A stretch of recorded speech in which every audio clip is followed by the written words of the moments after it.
عرب وای بیتون حرمتون سیارتون، ایرانیان وای زن زندگی آزادی.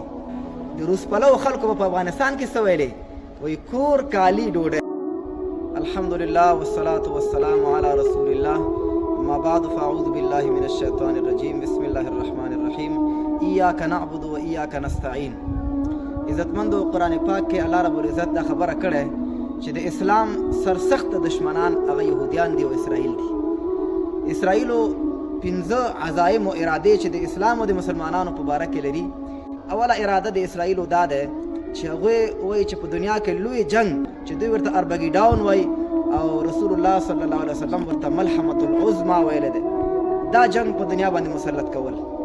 دویمه اراده او عزم یې دا دی چې ګریډر اسرائیل لوی اسرائیل جوړول چې د مصر د نیل د دریاب نه نیولی د عراق تر فرات سینه پورې. دوی وایي چې دا زمونږ ځمکه ده او موږ به قبضه کوو، او د سعودي عربستان شمال تر مدینې پورې دا علاقه پکې داخل ده.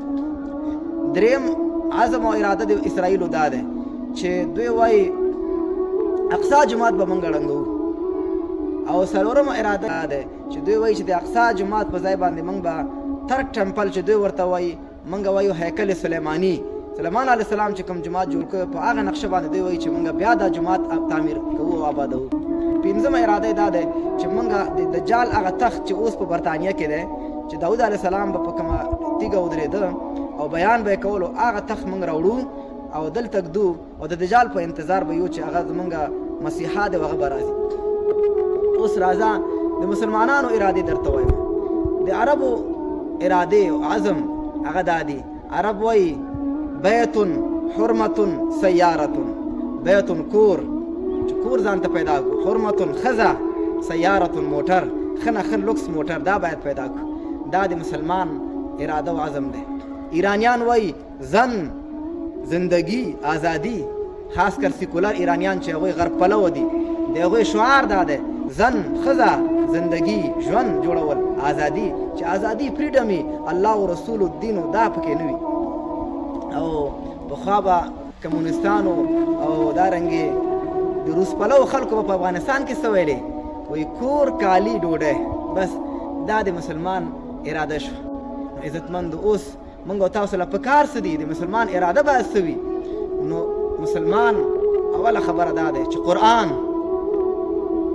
کریم سره جوړ تعلق علما او عملا دا، او دویمه خبره دا ده چې د قرآن په واسطه باندې ایمان جوړول، دا باید د مسلمان عزم او اراده وي.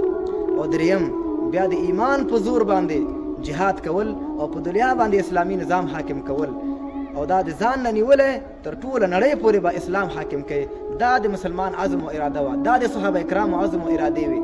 دا هغه اصلي مسلمانان، هغه صحیح مسلمانان چې کوم د قرآن د سرچینې نه، د قرآن د چینې نه کوم خلک استفاده کوي، دغه خلکو ارادې داسې ارادې وي.